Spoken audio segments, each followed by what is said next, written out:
In our school life today, many students tend to drift off topic and use websites such as Facebook during class hours. There are two economic concepts that come into play in this situation. Firstly, short-termism, where the student on Facebook benefits in the short term but loses out in the long run. And secondly, negative externalities of consumption, whereby the student on Facebook also causes the society to have less benefit than himself, MPB.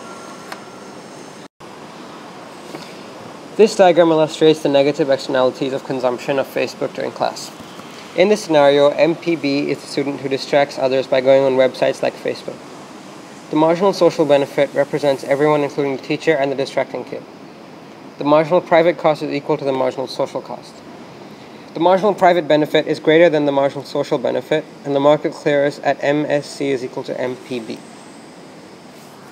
When the student goes on websites like Facebook or any other social media, classmates around him or her will end up getting easily distracted. Be this by wall posts, chat messages, or just word of mouth around the class, it eventually creates a reaction leading to other students joining in on the negative externality.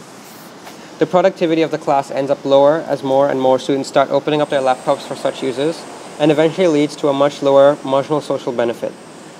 When there is a lower marginal social benefit than marginal private benefit, a welfare loss is also created as indicated by the yellow triangle. This would basically mean that society does not achieve its maximum utility. In the second case of short-termism, the marginal private benefit achieves a short-term profit, whereby they feel that they gain an advantage by checking their Facebook. In the context that we are studying, short-termism would be an excessive focus on short-term results at the expense of long-term interests.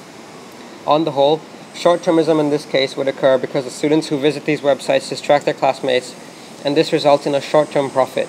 However, they may miss out an important point that the teacher is explaining and ask a question which was already explained, thus wasting the time of other individuals in the class at the expense of long-term interests. Since there is no exact price in this case, we could say that the P in the diagram represents the revenue that Facebook earns with selling advertisements to other producers. The price would thus be Facebook's revenue. In much simpler terms, as more and more students get onto Facebook during class time, Facebook gains more revenue due to increased number of consumers who see these ads. Thus, when the MPB is higher and the individual is on such websites, and as more and more of his or her classmates start to join in, Facebook increases their revenue from a higher consumer rate. Furthermore, there can also be an overconsumption of Facebook at times like this, where the entire class can tend to get distracted. This is seen by the difference between Q and Q1. So what do you think happens when someone around you goes on Facebook during class? It's really annoying because everyone gets distracted, including me, and also a lot of people ask questions that have already been asked because they don't hear what the teacher says.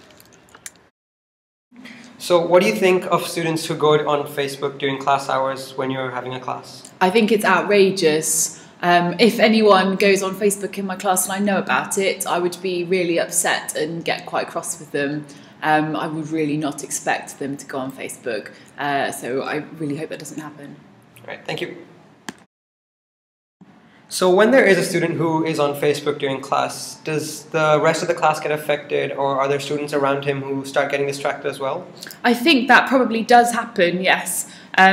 I'm not sure, because I think that the students in my class try and hide it if they are on Facebook, and I've tried quite hard with Land School, but I hear